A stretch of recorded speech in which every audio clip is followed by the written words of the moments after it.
আসসালামু আলাইকুম বন্ধুরা, আজকে আরেকটি বিষয় নিয়ে কথা বলবো। আর আমার ভিডিওগুলো খুব শর্ট হয়। অবশ্যই আমার ভিডিওটা লাইক, কমেন্ট, সাবস্ক্রাইব করে পাশে রাখবেন। আজকে বিষয়টি হচ্ছে কিভাবে দুবাই এসে জব পাবেন, সেটার বিষয়ে কিছু টিপস দিয়ে দিচ্ছি। আর এভাবে ট্রাই করলে অবশ্যই আপনার জব হবে।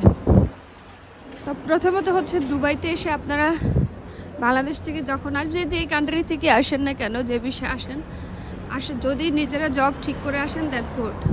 ফ্রিল্যান্সিং অথবা হাই প্রফেশনাল অন্য বিষয়ে আসলে তো আপনি জাস্ট ভিসা নিয়ে আসতে পারবেন, কিন্তু কোনো জব পাবেন না, নিজের ওয়েতে খুঁজে নিতে হবে। সেই ক্ষেত্রে আপনাকে এখানকার ইনডিড আছে, লিঙ্কডিন আছে, তারপর হচ্ছে নাখরি গাল্প, তারপরে গাল্প, এইগুলো কিছু অ্যাপস আছে। অ্যাপসগুলো ডাউনলোড দিয়ে নেবেন। দেন হচ্ছে অ্যাপ্লাই করবেন। অবশ্যই আপনার প্রোফাইলটা সুন্দরভাবে সাজাবেন, সিভিটা অনেক শর্ট রাখবেন, 2 পেজের বেশি সিভি করবেন না, সিম্পলভাবে সিভি করবেন। এখানকার আপডেট ফোন নাম্বার দিবেন। দেওয়ার পরে আপনি ইনডিটে প্রচুর অ্যাপ্লাই করবেন। যেমন আমি এখানে আসার পর 2 দিনে, আপনার 3 দিনে প্রায় 200 জবে অ্যাপ্লাই করার পরে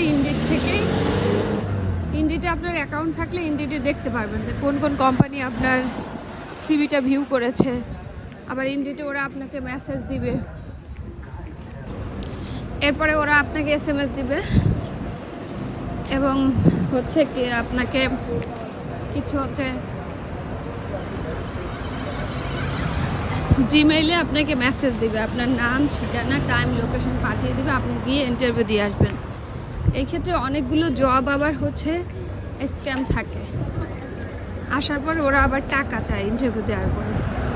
সো এটা নিয়ে আমি আপনাকে বলে দিব দুবাইয়ের জব স্ক্যাম নিয়ে, কিভাবে কোন জবগুলো স্ক্যাম হয়, কিভাবে স্ক্যাম হয়, তাদের রিকোয়ারমেন্ট কি, কোন জবগুলো বুঝে যাবেন স্ক্যাম হয়।